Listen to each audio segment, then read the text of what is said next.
right in.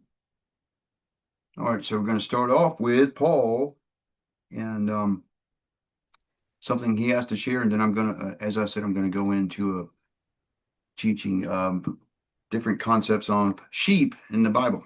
So, Okay, let me Paul, start take it away. sharing. Wait a minute, make sure you can share. So Okay, I forgot.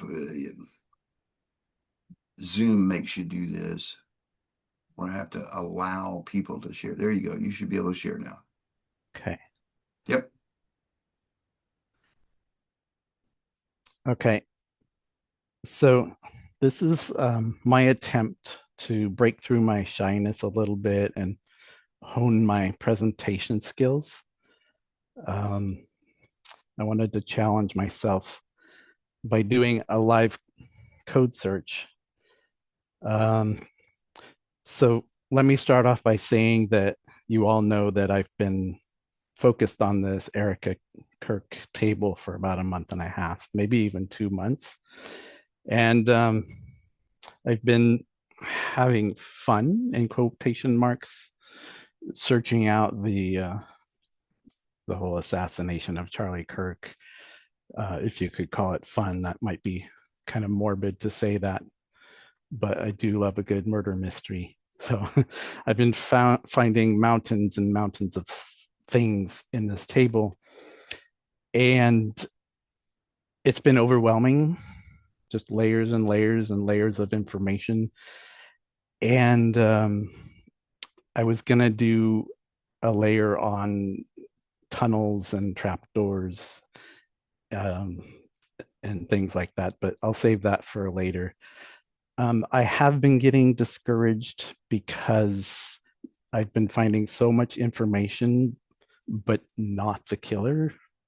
There seems to be multiple killers presented in this table. And it's been a little frustrating to me that the father hasn't come right out and said who pulled the trigger, who specifically shot him. There seems to be multiple conspiracies in this table, and it's hard to parse out which is just random. All every conspiracy you can think of is in this table. I'm finding out, and it's frustrating that I'm not pinpointing the actual murderer. Does that make sense? Yeah, and I can say this. I think the reason for that is because of all the speculation with contributors and people who are focused on this and had opinions. So you might be picking on a resonance of those opinions and things, or things that are suspected. That doesn't mean it's true. It possibly means that people are talking about it. You understand what I'm saying? So we have to weed through that. This is where it takes an incredible amount of discernment um, Right. to kind of pin down what is really going on. But there are things that you can pick up on that are part of the methodology that will you can eliminate some of the things that are kind of far left field. In other words, based on some of the methodology, you can kind of focus in on what is more relevant. So you kind of have to learn to weed through that. Okay. Does that make sense? It does. It does. Yes. Okay. It's been a learning experience. As I said, Absolutely. And I love that about this for you, Paul. And so yeah, I kind of salute that for you, is that this whole thing is a learning experience for you. That's right. the whole point. Yeah. Yeah. And I was feeling a little discouraged. So I don't usually search my name, Jonathan, but I did something different this time. I did my full name. Um, you said that Vovs and Yods and even Alephs are expendable. You can So truncate for them. Yes, because it's right. implied. Yeah. So Mhm. for the first time ever, I truncated my whole name, Paul Hollowell, and let me show you what happened. So Paul, And while you're doing that, let me just say many times, and I've said this over and over again, in the codes that you search and the codes that you find, that you may be the first human being in however long the Bible has existed that has ever seen this. It may be personalized to you with your name in it. Okay? right, right. Yeah. So A lot of times you will see that. so the phonetics of it is basically P would be pa, and then O, so Paul, Mhm. and then ha, lo, L. So phonetically, that's my full name, Paul Hollowell. Um, Now, remember last week that I had a whole presentation on line 3 right here? And so, I was trying to be in the spirit and asking for some strength. And I searched my name and looky there, line Well, is that the 3. same line? That's line 3. That's what I did my whole That's the presentation one you were on, focused on. right? Yeah. Right there. You So know, I think the reason why y'all does this sometimes, he kind of personalizes because he wants you to pick up on it. He wants you to say, hey, look here, right? right. And that's the same line that had, you know, the Candace Owens. I thought it was all about her. Um, Remember, it said mission to search, to expose. So I guess Yah is allowing me to be that also. So, um, speaking of how there's multiple people implicated in this table, let me just show you what I'm talking about. Let me get some different colors in here.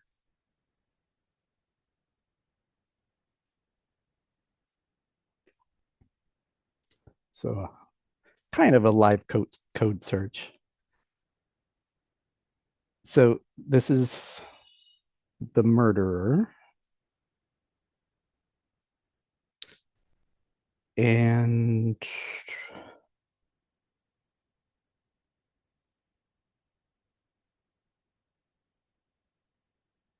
whoops, you guys have to be patient. Code searching takes time. What am I doing?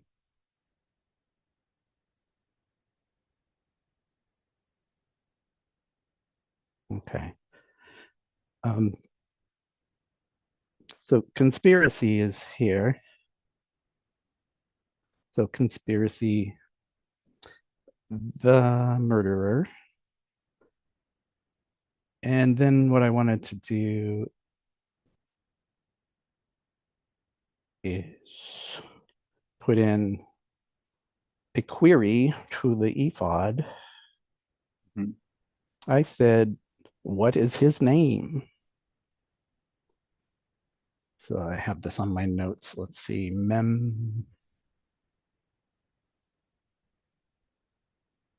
Me Shem is what it should be. Me It's Shem. Me Shem, right? Or Ma Shem. There you uh, go. okay. So in my translator, what is his name? This is how it came out. Okay. So here we go. Wow. That's pretty impressive, right? And look at the symmetry to it. Right, right. Let me move it over just to make sure that your video people in the corner here aren't in the way. So, conspiracy, the murderer, what is his name? Um, Let me change colors for you.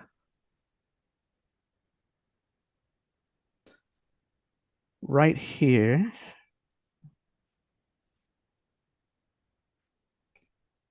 is the phrase, have you heard?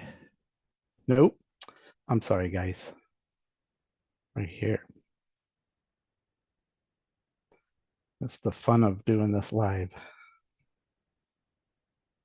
No, no worries, brother.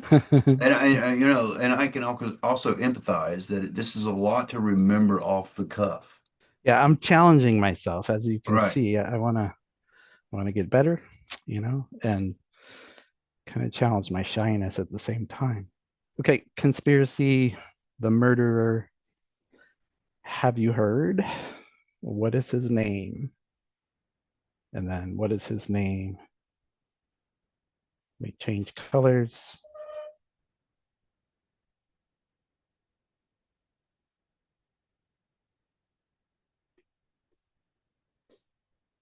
We have a clue right here. Do you know what that word is? It's king. And then change colors.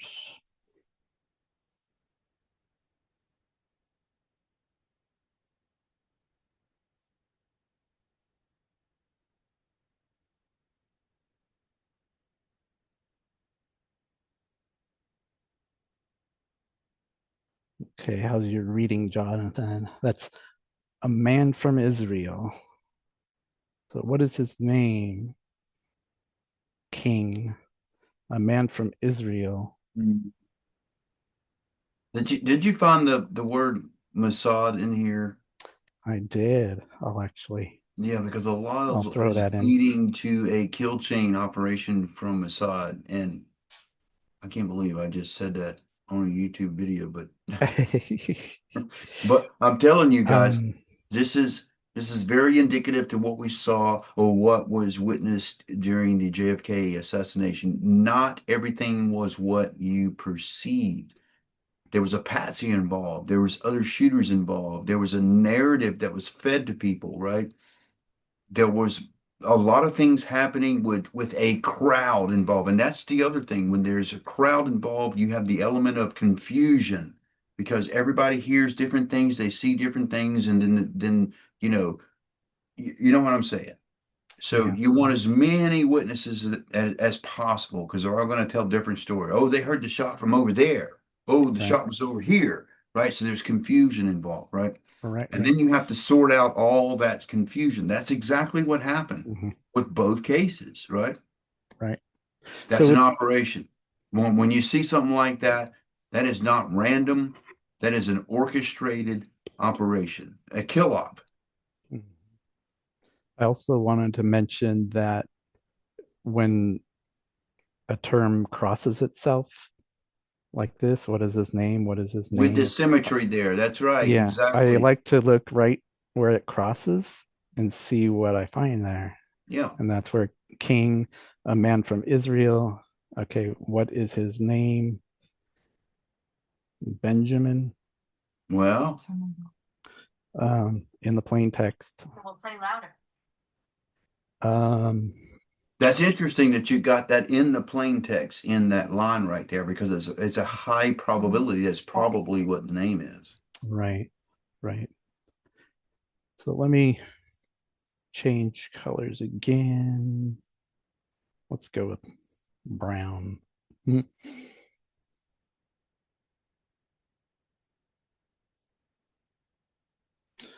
Okay, you wanted Mossad.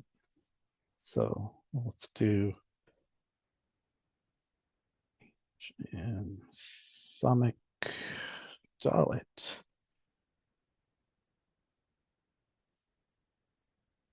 Oh, you know what? I have to move this. Try that again. There it is. Okay. So it starts right in our area here. And it Right. ends kind of right where we're ending. Just one time right there. Okay. So that's basically the fun stuff that I have for the class tonight. Maybe next week I can go deep dive again because I've been finding a lot of deep dive stuff about other people too. Okay, Yeah. so I'll stop sharing. Very good. Thank you, brother. So, so that's a conspiracy. I'm not implicating anybody, right? Nobody's Right. going to come after me. We're It's just, speculating. it Yeah, we're said spec. conspiracy. Amen. All right. Like I said, I wanted to talk to you guys about some concepts that I see in the Bible with certain kind of agriculture dealing with animals. I did a presentation on this very briefly because I just happened to be studying this, and Jacob asked me to do a teaching on Shabbat, which was a couple of days ago. And so I kind of talked about this, but now I'm after a few more days, I want to expound on it more because I was really talking about the concept of rejected lambs. And by the way, I do have that as an access term that I've been working on.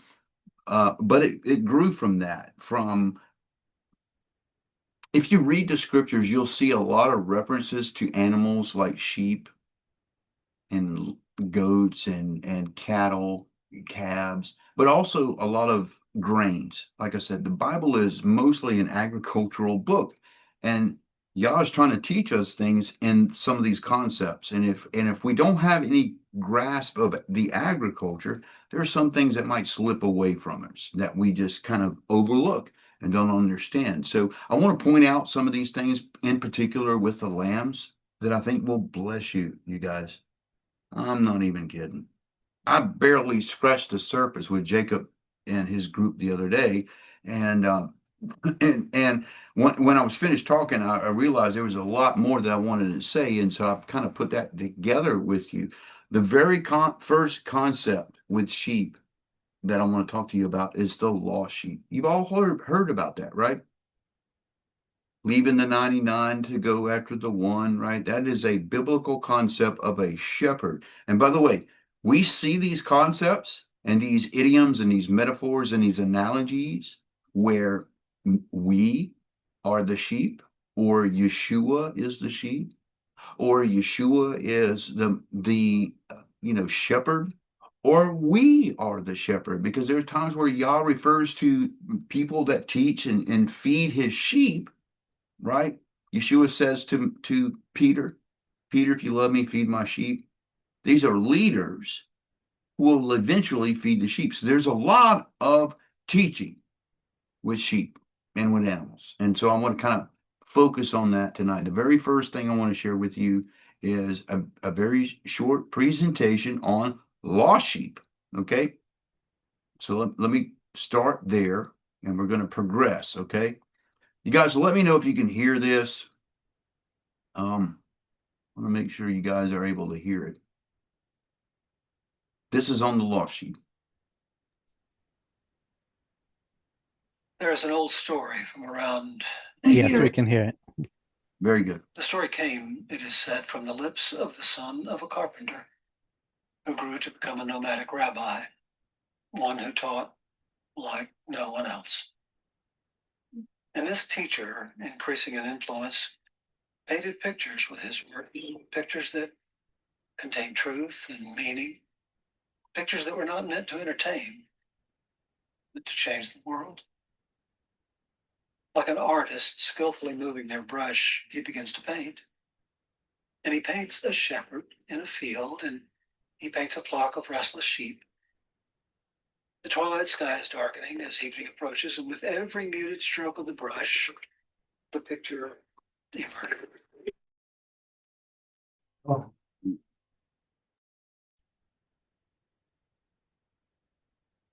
One of the sheep had wandered off, is lost. And his listeners were familiar with the image. This was their world. This sort of thing happened. The cost. Who among you, this teacher asks, having 100 sheep, if one is lost, will not leave the 99 and go after the one that is lost until he finds it? And who among you, found, will not lay that sheep on your shoulders and carry it home with great joy? He was talking about more.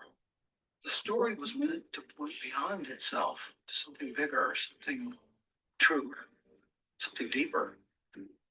It's about sheep, but at the same time, it's not really. It's about a shepherd, but at the same time, it's not really. It's about something more. Lostness and foundness. It's about the deep sense of feeling incomplete. The search that we all go on for satisfaction, wholeness, peace. It's about the lostness that we sense in our hearts that all other distractions have failed to contain. What we feel in our most honest, least masked moments. We all feel something of this. What am I doing here? And in the vastness of that question, we feel lost. It's about the deep human need in the people that this rabbi could see. But it's also about you, and it's also about me. We experience lostness in 1,000 different ways. We are the sheep. But it's only half the story. There is also a shepherd who goes after the sheep, who leaves everything to find it, and when he does, gently picks it up, puts it on his shoulders, and carries it home.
No sound. You guys lost the sound? To find Yes, You can't hear me? sorrow into joy. I can hear you now. Yeah, I don't know what. And by the way, the other day when I tried to do this presentation, the same thing happened. It was like a spiritual thing that happened. The internet went out and it kind of blacked out and everything.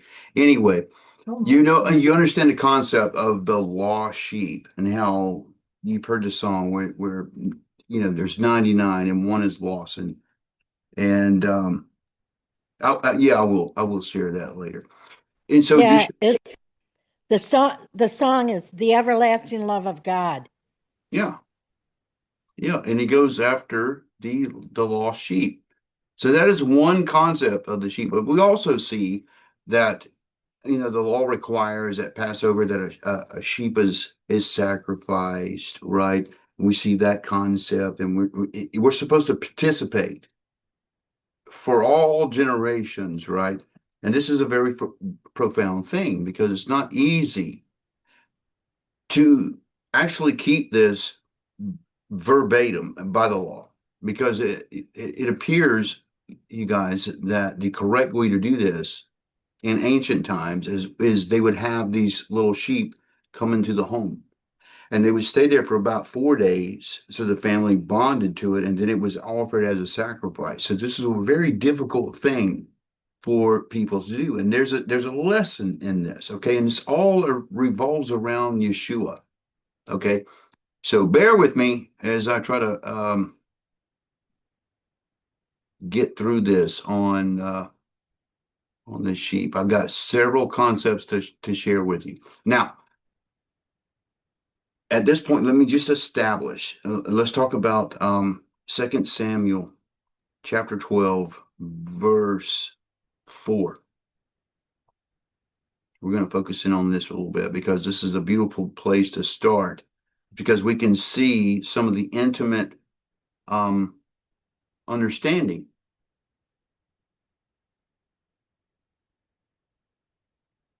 of the importance of these animals. Okay, so it was required of us to participate in this in the Bible, according to the Bible, right? And there's a reason why y'all wanted to us for this experience. Okay, so here we see Nathan is trying to teach David a lesson, and he's using sheep as part of that lesson.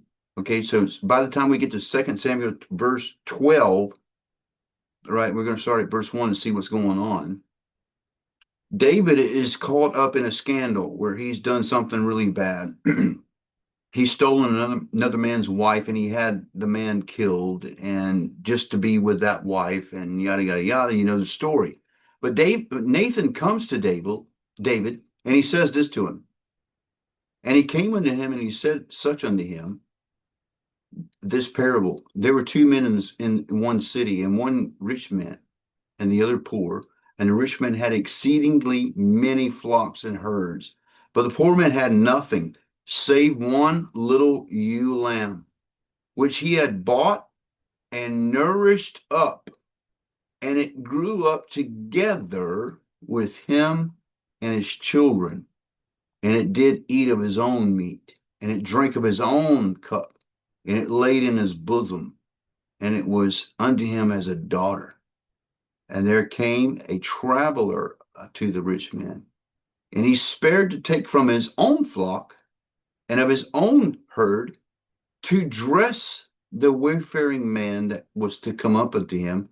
But he took the poor man's lamb and dressed it. In other words, he killed it for a meal, okay, for the man that was come to him. And David's anger was greatly kindled against this man. And he said to Nathan, as the Lord liveth, the man that hath done this thing shall surely die. He shall restore the lamb fourfold, because he did this thing, because he had no pity. Right? And then, of course, we see that in this story, Nathan is speaking of David. David's the one that took the lamb, and he turned the story back on him, right, to show him his ways. But we see in this story that there's a certain level of intimacy with this shepherd and this lamb. Do you understand why this is, you guys? You understand this concept? Some of you may have had animals. Yeah. We all do. We all do. It's a rhetorical question. Obviously you do. Maybe love and sacrifice. Yeah. He's teaching us something here. There's something about this little lamb, okay? And what he taught me from being a shepherd, and by the way, let me just show you this picture. This is the first time I experienced this, and I did not know what was going on, but I did have a lamb. Of course, I had many animals, but this particular lamb to me was very special. His name was Samson. This little lamb right here. We're going to talk about bummer lambs or rejected lambs in just a moment. I don't want to get ahead of myself, but the very first was lost sheep. The second I want to talk about is my sheep hear my voice. And then we're going to come back to these little lambs that are rejected. So again, you guys, I don't do this with notes. So I'm having to, I've got a lot that I want to share with you. I want to get to the next thing, which is my sheep hear my voice. My sheep hear my voice. You ever heard that in the scriptures? You guys, that's another concept with sheep. Do you understand what that means? Do you understand what that means? And we're going to touch back on the rejected lamb, because usually these are the ones that hear his voice and understand it's the shepherd that's calling. A lot of times these lambs are also the leaders of the flock. We're going to expound more on that in just a moment, but I want to introduce you to the shepherd and the sheep that hear his voice. This is beautiful, you guys. So this was an experiment that was done.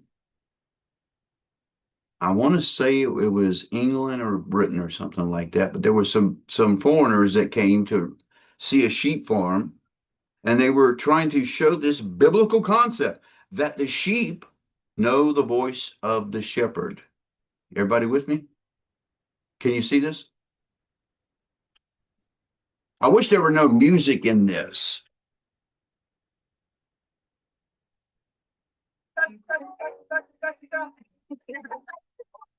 All right. Time. So this person here is calling for the sheep. Now I want you to notice as this person is calling for the sheep, these sheep are not concerned at all.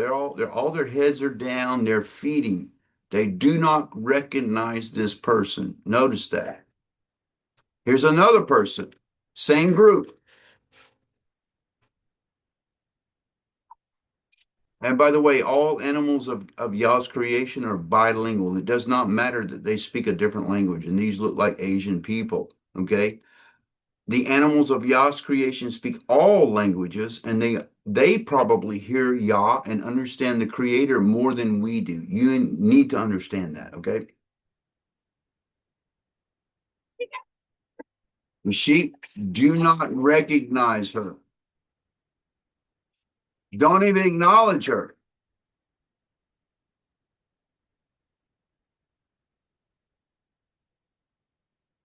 Number 3.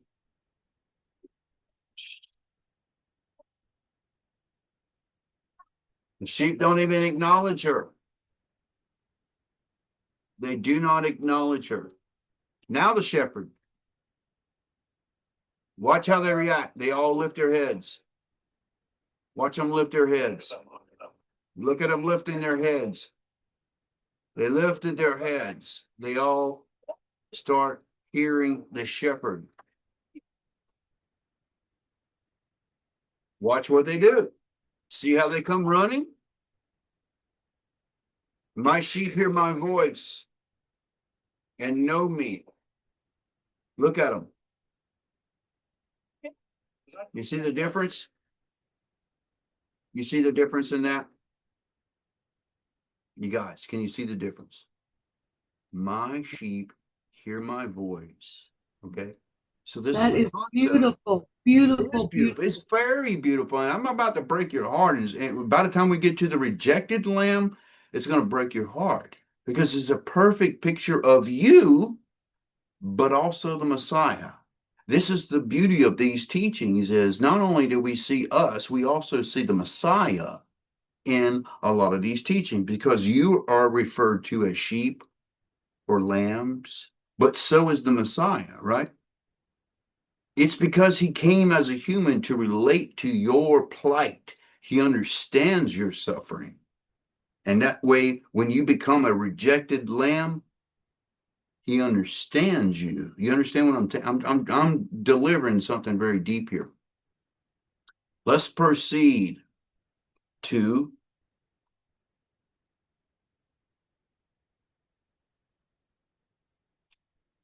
all right. So Isaiah 53. I wanted to read something to you in Isaiah 53. There are many scriptures that refer to sheep or lambs or something in some way. But Isaiah 53 is a direct reference to the Messiah. And I want you to notice something about this. We're going to start with verse 1. Who hath believed our report? And to whom is the arm of Yah revealed? For he shall grow up before him as a tender plant and a root at a dry ground. I want you to notice the agriculture here, a reference. Okay, this is called Natsri. Natsri, this is what you're called. You're called the Natsrim because you're part of this. So you understand? Mhm. He hath no form nor comeliness, and when we shall see him, there is no beauty that we should desire him. He is despised and rejected of men, a man of sorrow and acquainted with grief. This goes back to the bummer lamb. Remember that. And we hid, as it were, our faces from him, for he was despised, and we esteemed him not. Surely he hath borne our griefs and carried our sorrows. Yet we did not esteem him stricken, smitten of God, and afflicted. But he was wounded for our transgression. He was bruised for our iniquity, and the chastisement of our peace was upon him. And with his stripes we are healed. All we are like sheep have gone astray, and we have turned every one to his own way. And Yah hath laid on him the iniquity of us all. He was oppressed and afflicted, yet he opened not his mouth. he brought as a lamb to the slaughter, and notice the parallel here, the slaughter, and as a sheep before shears, he opened not his mouth. Both will happen. If you bring a lamb to slaughter, or if you bring a lamb or a sheep to shear, you know what happens? It opens not its mouth. And this is why I know the Bible is true, because in Isaiah and in every other place it talks about the characteristics of Yeshua as the lamb. It's very true. It's very true. We can see that in the animal. Let me show you an animal that's about to be sheared and what happens to it. You guys ever seen this? Never. If you read the scriptures, and there's several about a lamb that opens not its mouth when it's being sheared. If you don't have animals, sheep, goats, and cattle, because they all have the same characteristics. If you don't have those and have been able to observe these things in animals, this might go right over your head. But you know what? If you got sheep and they need to be sheared, there might be something that you notice when you go to shear them. You know what it is? They open not their mouth. These are sheep being sheared. This is the handpiece we use. And by the way, this is modern technology with shears that make noise. Back in the old days, it was done with a knife or with scissors. But even now with modern technology, with all the noise, the sheep still make no noise. Sheep in New Zealand, bottom of the handpiece, we have our 13. And by the way, these things are very sharp. I learned from personal experience that if you don't know what you're doing, you can cut the sheep up really bad with these things. Down to the sheep's skin. This gathers up all the wool. So the 4-tooth cutter on top can slide back and forwards. This snips off the wool. It's very loud. This is the shearing part, the electric motor that spins, which powers the drive. It's a big machine. It makes a lot of noise. Watch the sheep. Not one sound. Sheep is how to hold the sheep. See how the sheep is not opening its mouth, not making a sound. It's not thrashing. We shear a sheep the same way in New Zealand. We start on the underside of the sheep and remove the belly wool first. This wool is always very short and very badly stained. We have to keep this separate from the rest of the wool because it's not worth as much as the main fleece. Now we've got. See how that sheep is not even opening its mouth. It's not opening at all. Needs to be kept separate as well. Not Now we've got the opening. fringe out of the sheep. We're going to head into the good. It allows the shearer to do anything it needs to do. It will not open its mouth. It's a biblical concept, Yeshua, that we see in biblical concept in sheep that we see in Yeshua. Does everybody understand that? This is why he opened not his mouth when he became in front of the shearer and the slaughterer. The same thing will happen to sheep that are led to slaughter. They surrender. Once they're on their back, and most animals are like this, folks, even little doggies are like this. When you see them on their back and they're panting and they're wanting you to scratch, they are submitting to you 100%. They recognize that you have complete dominance over them, and they are making their most vulnerable parts available to you. As a predator, it's submission. That's exactly right, Michelle. It's submission. All of Jan's these animals do this, the goats, the sheep, and the cattle. Once you lay them down on the ground, they're exposing their belly, they will submit to you. This is part of a kosher sacrifice. All right. I want to show you something. I'm not gonna show it. This is not like graphic or anything like that, but I'm not gonna play the audio. First of all, the guy is speaking in Arabic and things like that, and it's a little hard to understand, but I'm going to show you the process. In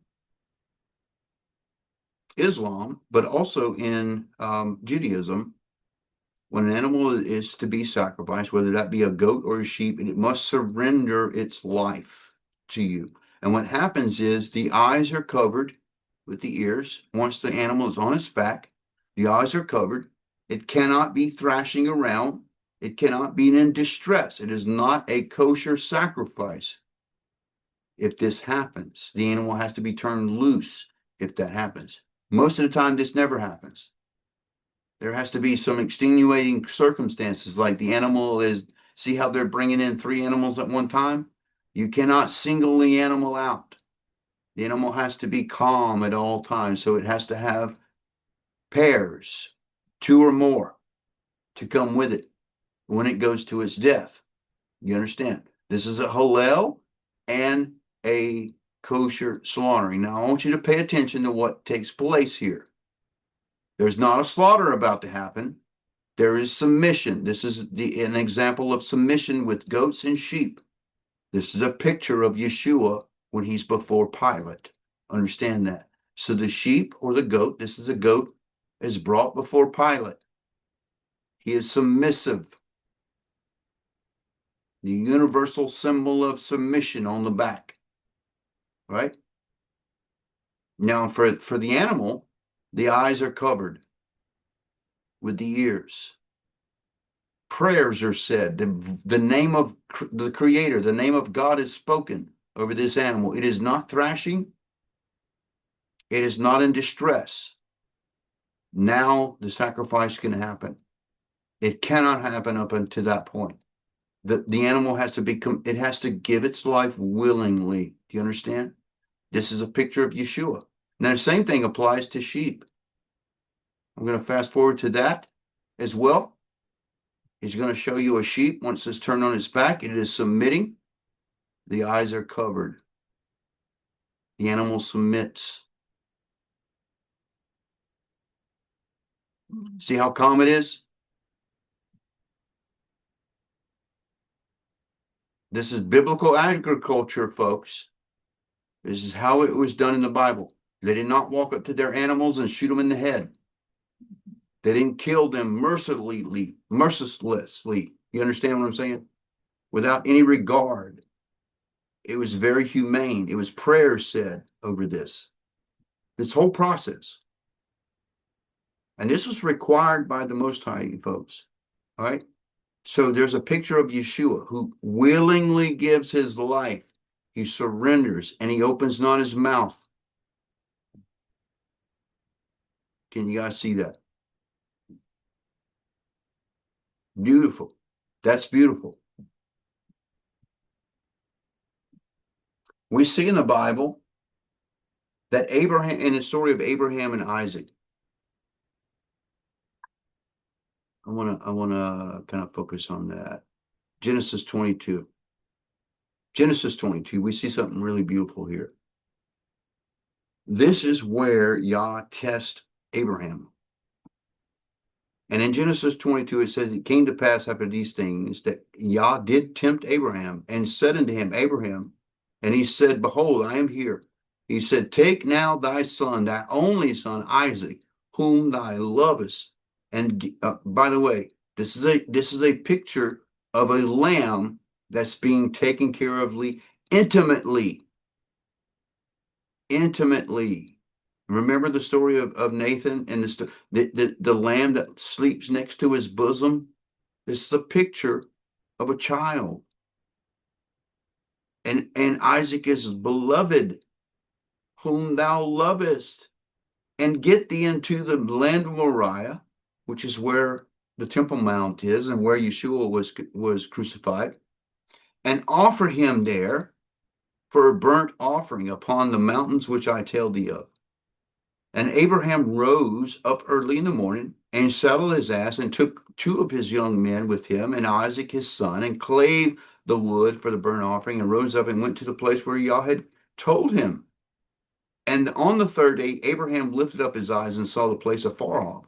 And Abraham said to his young men, abide ye here with the ass, and I will go with the lad up yonder and worship and come again to you. And Abraham took the wood and a burnt offering and laid it upon Isaac his son, and took the fire in his hand and the knife, and they both of them together And Isaac spoke to his father and said, my father. And he said, here am I, my son. And he said, behold, the fire and the wood, but where is the lamb for the burnt offering? And Abraham said, my son, Yah will provide himself a lamb for a burnt offering. And so they both went together. Now, I want you to know, between this verse and the next verse, you never see Isaac struggling. You never see Isaac resisting. Verse 9, and they came to a place where Yah had told him, and Abraham built the altar there and laid the wood in order and bound Isaac his son and laid him upon the altar of wood. And Abraham stretched forth his hand and took the knife to slay his son. And the angel of Yah called upon him out of heaven and said, Abraham, Abraham. And he said, here am I. And he said, lay not thy hand upon the lad, neither do anything to him. For now I know, because God was testing him. See, Yah was asking the father of the nations to sacrifice his son, full well knowing that the father of the universe was going to give his son for all mankind. And so he was testing this one man. And he says, that thou fears God, seeing that thou hast not withheld their son, thine only son, from me. And Abraham lifted up his eyes and looked, and behold, behind him a ram, or a sheep, or a male sheep, that was in the thicket by his horns. And Abraham went and took the ram and offered him for a burnt offering instead of his son. And Abraham called the name of the place Jehovah Jireh, which means in Hebrew, God will provide. That's what that word means in Hebrew, Jehovah Jireh.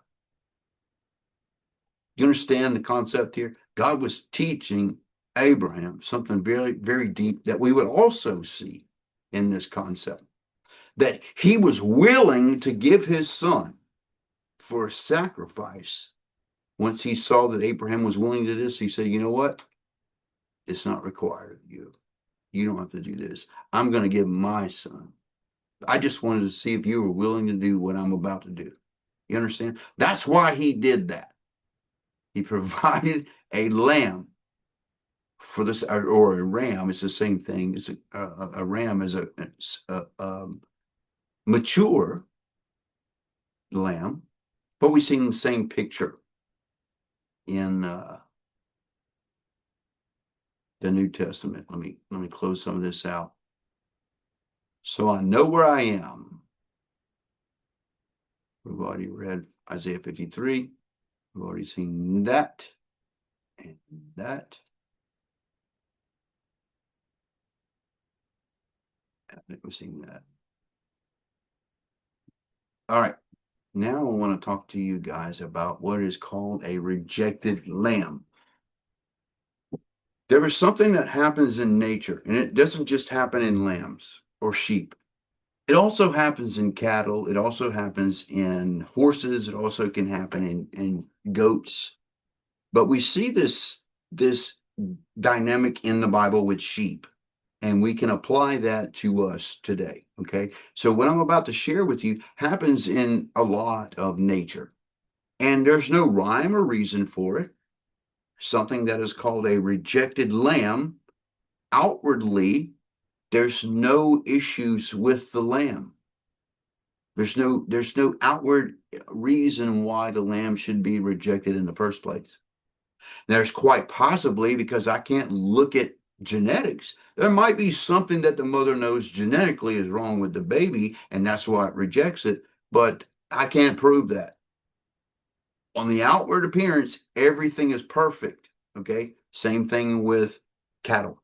There's some times where calves are rejected by their mother because the mother is a new mother and it doesn't really know what to do. So you got to bottle feed the calf. Okay. This would be the reference to calves brought up in stalls in the scriptures. Sometimes Yah refers to us as calves brought up in stalls, and we need to understand what that means. It's a calf that is taken care of very intimately, meaning the herdsman or the shepherd is with that calf every day. feeding it, nurturing it, talking to it, loving it. So the same thing applies to sheep. We see this concept where there are certain times where the mother rejects the sheep, and when the mother does, the whole herd does. And something very profound can happen to that sheep if there's no intervention, you guys. That sheep can die from loneliness and a broken heart. As hard as that is to believe, okay? Let me show you. Here's a guy on YouTube that is showing this very thing, and this is common. And I mean, anybody that raises sheep has seen a bummer lamb. This is what happens. This is Ray Carmen coming to you from over here at Namrack Farms. And this morning we had a beautiful new set of twins, as you see right here behind me. This is their mama. They're both together. All right, so let me just say this. A lot of times with bummer lambs, it's a twin thing involved. The mother's had more than one baby and it rejects one of them. A little boy and a little girl. But I want you to notice something. See what mama's doing right there? Somehow this morning, before I got here, mama got separated from this little girl. And now mama has decided to reject that little girl. So that means, guess what? The shepherd gets to take his little lamb home and raise it. Which is going to make my little son Truett really happy because he wanted to bottle raise a lamb. But I saw a lesson in this and I want to share it with you. Sometimes in our life, someone who's really important to us, who means a lot to us, who we think our survival depends upon that person, they reject us. They turn their back on us. Watch how this baby's trying to nurse. Watch the baby's trying to nurse, and its mama is rejecting it. And they leave us alone. They won't let us have the milk that we think we need. They won't feed us. They won't groom us. They won't even clean us off. This little lamb is nasty. She's been born for half a day, and her mama hasn't cleaned her off. And as you see, she's butting her, and now she's afraid of her. And oftentimes we wonder, why did that person who was so important to me, did they leave me? Why did they abandon me? Why are they hurting me? Why are they rejecting me? Maybe, just maybe, it's because the shepherd wants to pick you up and take you home, clean you up and feed you himself. And in that way, you will form an intimate, close relationship with the shepherd.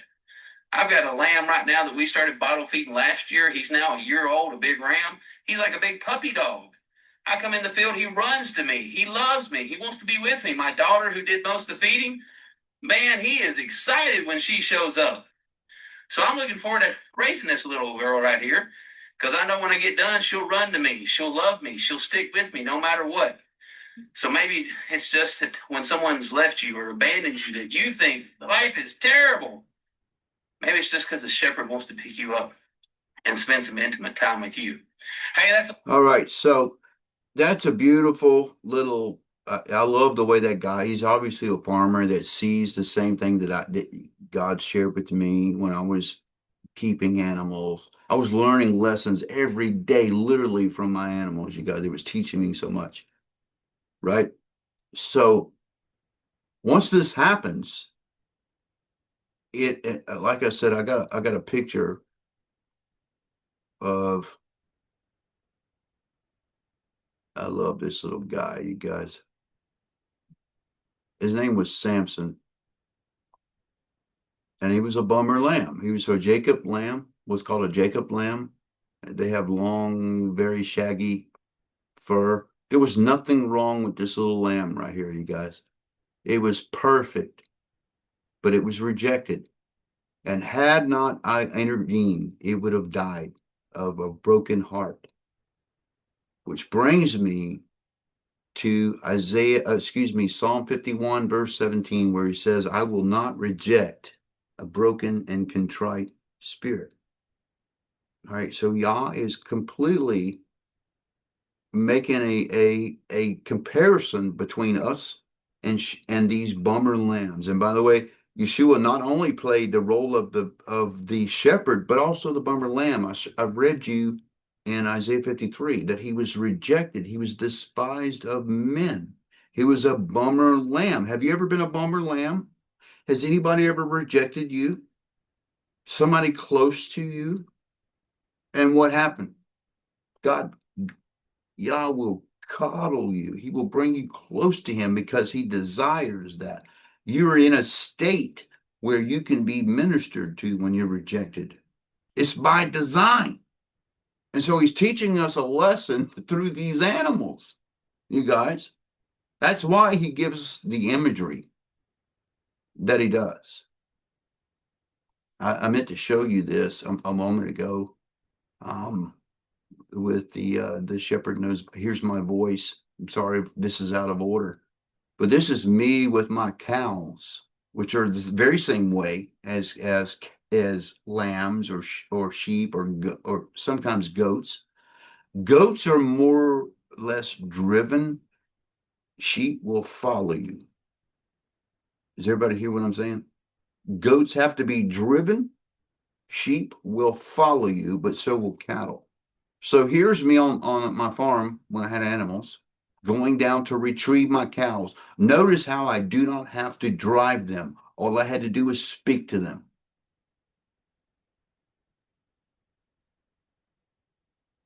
Join me today. Let's go round them up. We're training the cows to get up into stanchion because they're going to be inseminated soon. I got to go get them. So let's go try to find the cows. Watch your step. There's a lot of rocks. These girls are.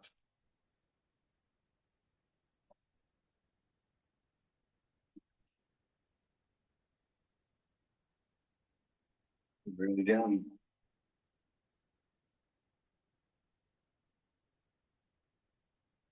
We need to find them and run them back up to the corral. Then we'll work with them.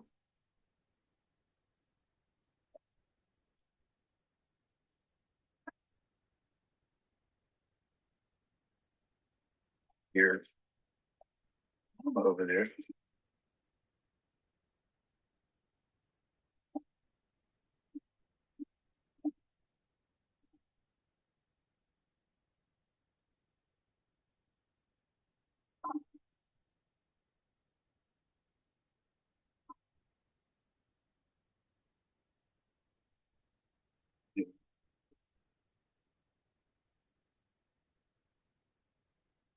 Morning, ladies.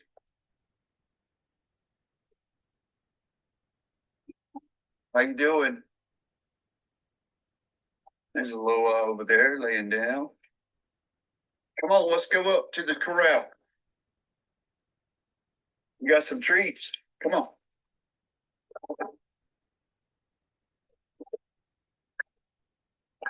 Come on.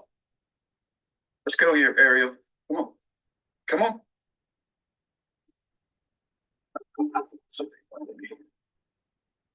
Come on, ladies. Let's go.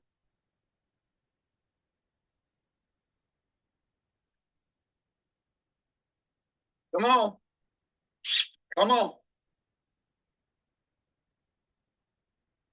Ariel. Notice how I'm not driving these cows. I'm calling them. My sheep hear my voice and they come, right? Come on. Come on.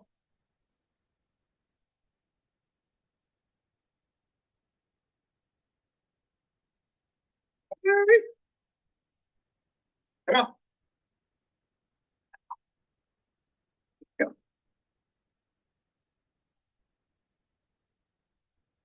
There they come.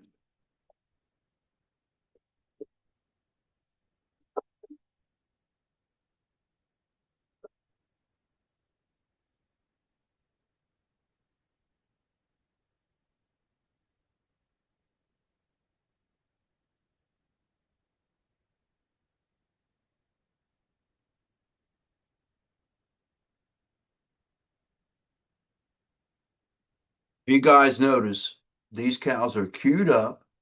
They're following the leader and they're following me where I want them to go. I'm not driving them. I'm not beating them with a stick. I'm not snapping a whip. I just simply walked through there and talked to them and told them to come with me.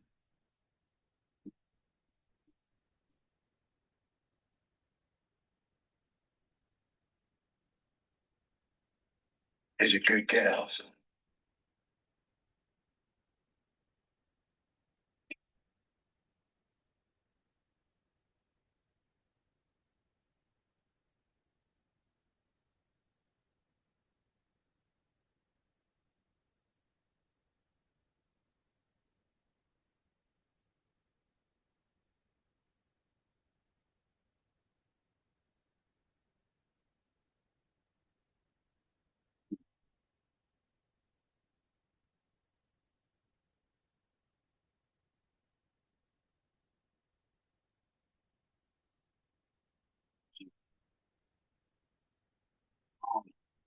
there's that.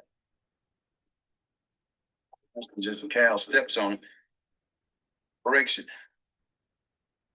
There's always repairs and maintenance to do. All right, so you guys get the point. My sheep know my voice. Cattle know the same thing. Goats, same kind of thing. Even though you have to drive goats sometimes, they know your voice and they will follow you wherever you go. This is the concept that Yeshua is teaching us with these animals in the Bible. The bummer lamb is a beautiful concept because it is a picture of you and me. Once in a while, and you will give birth to a lamb and reject it. And there are many reasons she may do this. If the lamb is returned to you, the mother may even kick the poor animal away, or once the ewe rejects the other lamb, she will never change her mind. These little lambs will hang their heads so low that it looks like something is wrong with its neck, and their spirit is even broken. These lambs are called bummer lambs, and unless the shepherd intervenes, these lambs will die, rejected and alone. And he takes that little rejected one into his home and he feeds it, and he keeps it warm by the fire. He even wraps it up with blankets. Remember in the story of Nathan and David, the little lamb is almost like a daughter to the person. He sleeps with it and he holds it close to his chest so the bummer can hear his heartbeat. And once the lamb is strong enough, the shepherd would place it back in the field of the flock. And guess what? Guess what happens when he does that? That lamb now becomes a leader in that field, because every time he calls that lamb or that sheep, it will come to him and all the other sheep will follow. That sheep will never forget how the shepherd cared for him when his mother rejected him. And when the shepherd calls for the flock, guess who runs first? It's the bummer sheep, because he knows the voice intimately. That's you. That's me. It is not that the bummer lamb is loved more. It is because it knows intimately the one who loves it. It is not that it is loved more. It is because it believes it has experienced the love of the one. So many of us are bummer lambs, rejected and broken, but he is a good shepherd. And this is why Yah gives us this concept, folks. He wants you to understand that you're valuable. First of all, you're valuable. And his relationship with you is very intimate. And if you wander away like a lost sheep, guess what? He's going to come looking for you because you are his. And he paid a price for you. Yeshua gave his life for you. And so he's not going to let you be stolen by the enemy or wander off. He will always come looking for you. That's the concept of the lost sheep. The concept of the bummer lamb also applies to you and me, because there are often times where we have been rejected. Yeshua was also rejected. He meant for us to experience that and learn these concepts. Sheep are valuable. Animals are valuable. It was actually a sign of wealth and prosperity. And it was also a reflection on the shepherd, whether it was a good shepherd or a bad shepherd. And by the way, there are many scriptures that Yah confronts the shepherds, especially the ones that lead the sheep astray and have them go into an area he doesn't want them to go. He also addresses that. as far as the shepherds. The main point behind it is these animals are very dedicated to the one that saved them. That's a picture of you and me. This is a picture of those who have accepted the salvation story, the salvation teaching. We're saved by grace. Absolutely, we're saved. We're not saved by works or anything like that. I addressed that earlier with the certain YouTuber who was saying that I claim that you can only be saved by law. That's not true. It's obviously that you're saved by faith through grace. And the fact that you are and that you want to follow after Yeshua, you would naturally want to do what he did. That's what I teach. I don't teach you that you're saved by the law. Not at all. Or saved by the way you pronounce his name. I teach you that he meets you where you are. And where you are, he will reveal those truths to you. That's what I teach to you. So this is something that God has shared with me this week, you guys, about, I oftentimes look at the nuances of the Bible stories and look a little deeper than what's on the surface. We can see, Isaiah 53 talking about sheep led to the slaughter and to the shearer. But unless you have sheep and have led them to the slaughter, or taking the life of a sheep, because that's a biblical concept, you guys. I know there are people that watch my videos that are not atheists. They're, what's the word? Not atheists. When you don't eat meat, what is that called? Vegan. Oh my gosh, I can't believe I didn't remember that. Vegan. Or vegetarian. Yeah. Vegan or vegetarian. There you go. Let me just say this. These concepts are very true that we see in the Bible. Yeshua wasn't vegan. Moses wasn't vegan, but they did eat a lot of vegetables. Matter of fact, probably their diet consisted of 20%, red meat. Seriously, the only time that they eat lamb or beef or goat or something like that is very special occasions. They didn't eat it every night, you folks. They did not. It was only at feast time or very special occasions like a wedding or something like that. Okay. So animals were cherished. It was a part of commodities. It was part of your wealth. And so anytime you killed a calf or you killed something to eat it, it was a huge sacrifice. You understand what I'm saying? It was a sacrifice. It's not just, flimsy thing that you did. It had to be a special occasion, right? The birth of a child, the marriage of somebody, something like that. There was a feast involved, okay? Otherwise, they eat a lot of vegetables. Well, why do I say that? Well, we see when they come out of Egypt and they were complaining, right? The complaint was some meat, and God did provide, some quail for them. But when they were verbalizing this, what did they say? They said they missed the melons and the leeks and the onions and the cucumbers and all the fruits and vegetables that they were growing in Goshen. You see, it was mostly vegetables and forage things. Animals were only for special occasion and for feast. Does everybody follow what I'm saying?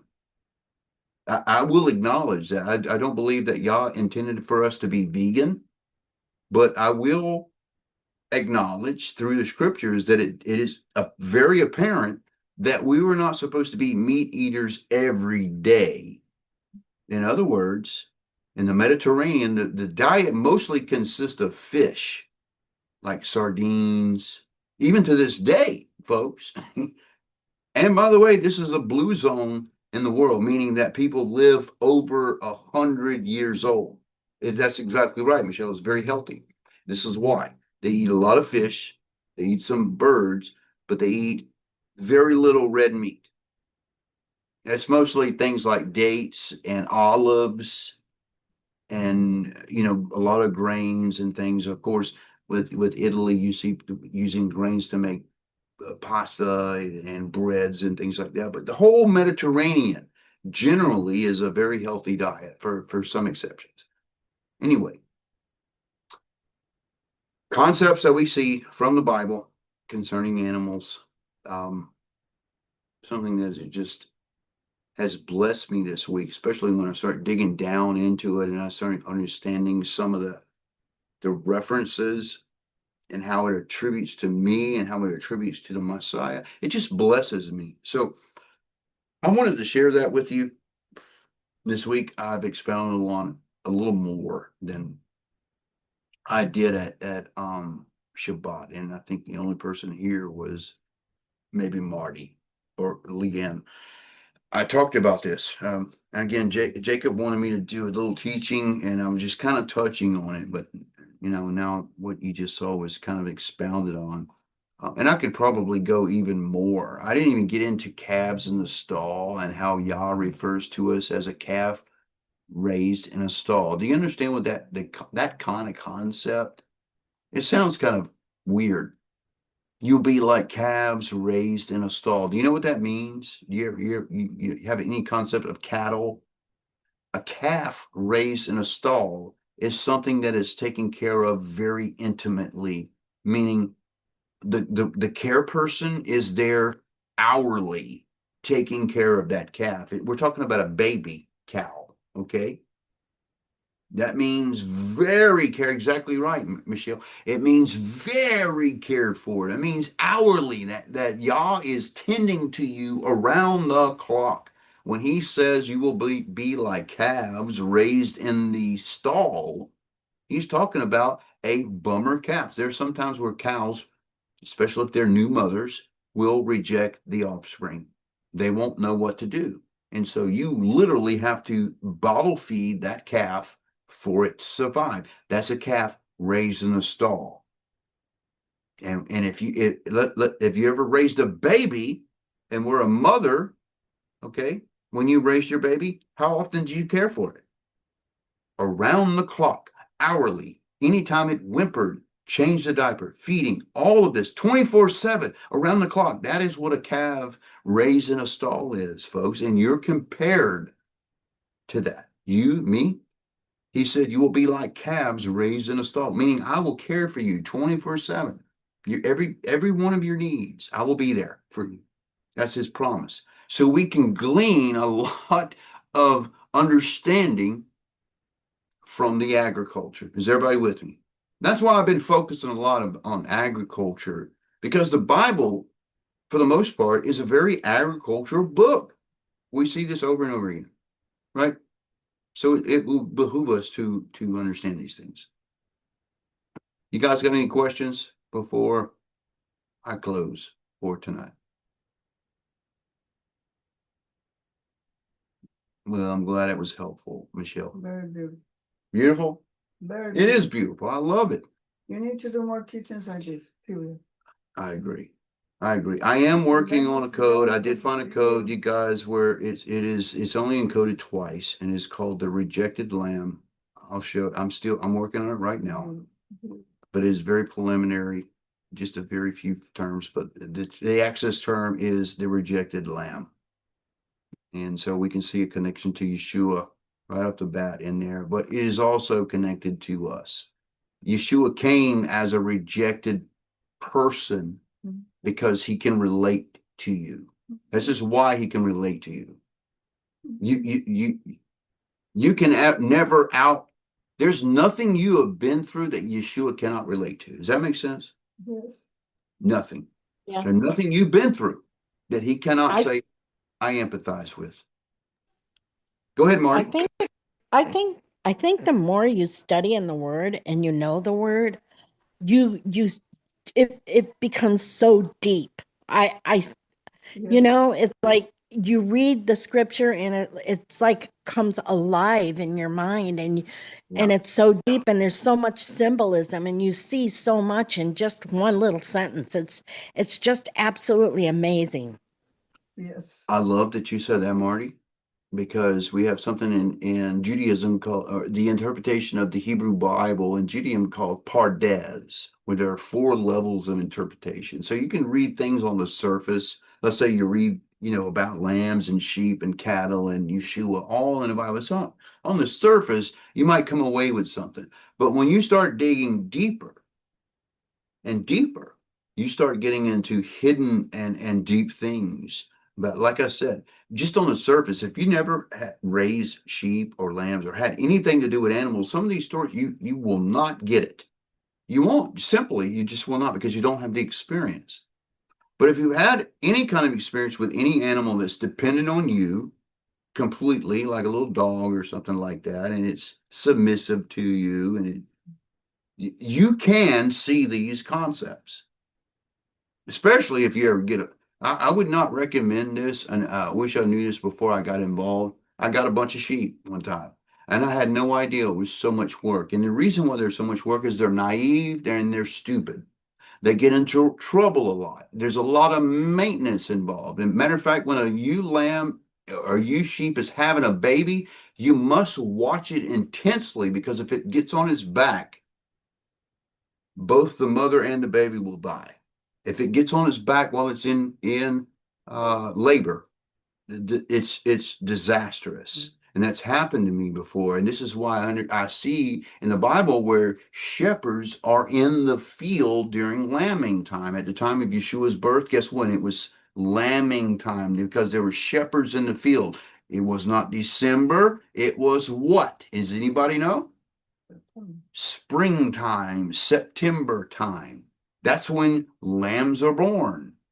And so why are there shepherd boys in the field when lambs are born? Because you sheep sometimes get in distress, and if there's nobody to intervene, they will die. So sheep, lambs, rams, they all take a lot of work, you guys. A shepherd's job is very intensive. It's not just fly by night and you just put some sheep in your yard and you just feed them every once in a while. No, it's actively daily. You know, if you don't take care of your sheep, you can have, I don't know what the condition is called, but there's, when your sheep has got a lot of wool on it, you can have flies that land on them, and they'll lay eggs in the wool, and those eggs will turn into larvae, which is maggots, and then the maggots will start eating the sheep and stuff. If there's no shepherd to mitigate this, guess what happens to that sheep? It dies. It cannot help itself. A sheep or a lamb or a ram takes a lot of work. I mean, attention to detail. You have to pay attention to everything. I didn't know this when I got sheep. I didn't know that flies could land on your sheep and lay eggs in the wool, and then they get maggots, and the maggots start getting into the. I didn't know that, but it's a real thing. And so you got to know your animals. And by the way, when you get to know your animals, what's the reverse of that? They get to know you, right? So you're literally smelling like the animal that you're caring for constantly. Smell like sheep, goats, and cattle as a herdsman. It's intensive. And so this imagery we see of the shepherd and the sheep, right, caring for, or herdsman caring for cattle, it's very intensive. It's a dedicated job. It's not for, somebody just flaky. This is somebody that knows what they're doing. And listen, you got to be one part veterinarian. You got to be one part shepherd. There's all kinds of roles that you play as someone who takes care of animals. And so it's very important. And I think that's why Yah gives us this imagery to teach us his role, our role in this whole process. Does everybody understand? So I hope you got something from this teaching that I've kind of put together for you. One of the other notes that I got in there, these concepts are preserved in animal nature and in the agriculture. In other words, what I've been teaching you guys about Shavuot and the wheat growing cycle, the growth cycle of wheat and grains, and these things are preserved forever in Yah's creation. I'm not talking about genetically modified. I'm talking about as it was created. It's been the same as it was created, always. Same growth cycle, same planting season, same harvest season. A sheep in the time of Yeshua who was silent before the shears is also silent in 2025. Does everybody understand? It doesn't change. We can understand these concepts. Everybody with me? We can understand what the Bible's telling us in these teachings. He didn't open his mouth just like a sheep. He submitted to his demise. He gave his life willingly. And by the way, that is a kosher sacrifice. In Judaism, you cannot take the life of an animal that thrashes around and resists. It has to give its life willingly. Does everybody understand that? And Yeshua did just that. Didn't open. That's why he specifically did not defend himself. It's because the scriptures teaches this concept. And we were supposed to see that connection. Everybody with me? All right. That's what I got for you guys tonight. I kept you a little bit over. I apologize for that, but I hope you learned something from this. Any questions? No comments at all. Meditating on the concept. Quite possibly, yeah. That's great teaching, Jonathan. Oh, I see. People have questions after I turn the recording on. Okay, that's fine. Oh. I don't know why that is, but that's fine. I guess people don't want to be on the YouTube video, and I get it. I get that. People don't want to talk or be heard. Whatever. It was that. I don't mind. It was beautiful.